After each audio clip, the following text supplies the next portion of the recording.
Hi, welcome to Hear Me Out podcast, the rebrand of Motivational 101.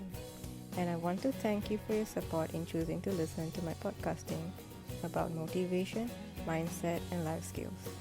I'm happy to contribute my sharings from various resources that include my own research findings from credible podcasts that I listen to, books that I read, and some of my experience compact for you to get inspired and motivated to move forward in life.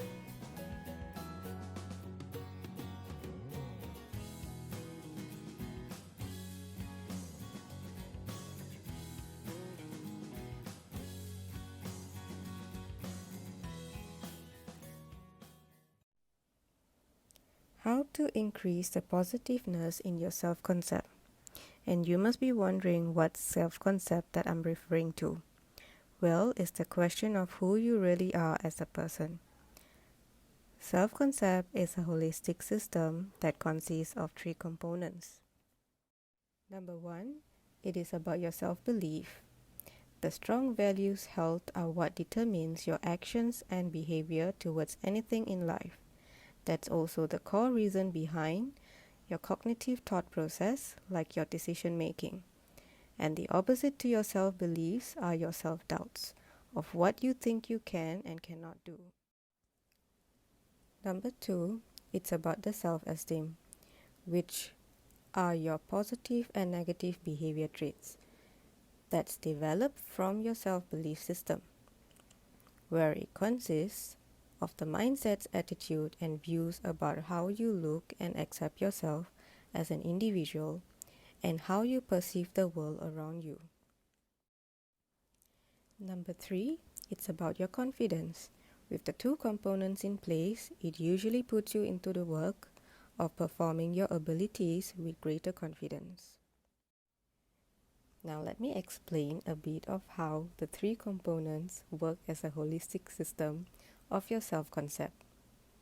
The opinion each of us hold about ourselves says the type of person that we are and how we would relate to others. For example, if you have a mindset of feeling unloved or unworthy, those thoughts may reflect in the way you relate to others, and you may end up feeling undeserving of the good things or good people in your life and develop other issues like comparing yourself with others. Eventually, it becomes a building block of your perception that focuses on the negativeness and weaknesses of your views. And on the flip side, if you possess the mindset of high self-worth, naturally, your self-esteem would believe that no matter what you have done, you feel worthy of love, where you won't let your mistakes define your worth of love. So likewise, the beliefs you hold about yourself can become a building block to positive outlook of your perception, boosting your confidence and resilience. Now, to be able to work on our self-esteem, you must understand what causes you to have low self-esteem. We humans have various levels of needs. There's fundamental basic needs that comes from food, shelter, and safety. And on the secondary level, there's psychological needs where we attain from belonging, self-esteem, and accomplishment. And the last level of needs come from the top of the humanistic hierarchy, which is the fulfillment and purpose, also known as self-actualization, from achieving your full potential. So now, with the essential knowledge of knowing what category of needs our self-esteem falls onto, it's easier to work on the understanding of knowing what causes you to have low self-esteem. Why? Simply because this information helps us to understand that our self-esteem relates to our psychological needs of our thoughts and emotion. Secondly, it broadens the world of thoughts we hold about ourselves, which plays a part on our self-reflection towards ourselves. And lastly, Those understanding basically sums up the thoughts of our self-esteem, which has a lot to do with our relationship and sense of belonging with others.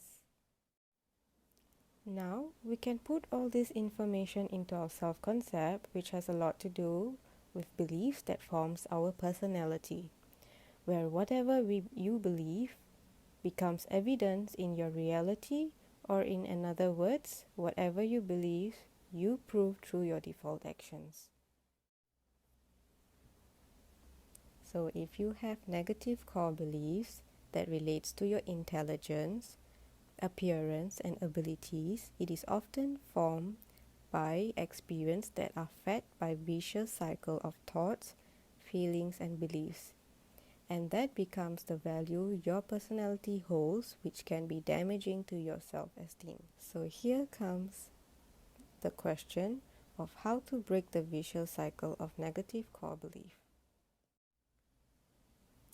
So this is where the strengthening of positiveness in self-belief, self-esteem and confidence comes into work. So number 1, working on your self-love probably would be the most reliable self-equipped tool you can harness. It's the concept of honoring and appreciating yourself without the need to depend on anyone to fill that void. That doesn't mean we don't need to have a sense of belonging. What I meant was, if someone doesn't appreciate you, for whatever reason, you can still move on positively without the need to hold back onto negative. So you do not want to underestimate the power of learning to self-love.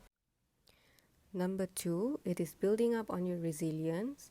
By now, you know that our experience does have an impact on our thoughts and beliefs, which can either build up or impair our self-esteem and feelings. But do you let those negative feelings and thoughts stop you from doing what you really want? I'm sure the answer is no. You are not against anyone but yourself, your inner thoughts and beliefs. While we would choose food that are good for our bodies, it's likewise choosing the right activities and peers, or rather your surrounding that's within your control, that can uplift and impact your self-belief and your self-esteem positively. So your choices are the seeds to your inner work that reflects your resiliency.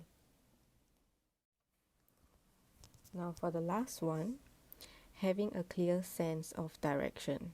When you clear the clouds that's blocking your vision of your self-concept, and with great congruence on the work of your self-esteem and self-belief, you will probably be heading towards the direction of experience in setting clearer intention and values of your goals, which puts you in a place of greater confidence.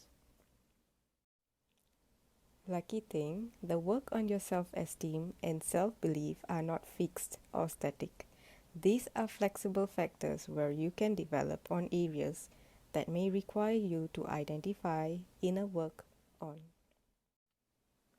And a tip on this, you can start either by reciting or listening to daily affirmation on self-esteem to build on your confidence and self-belief.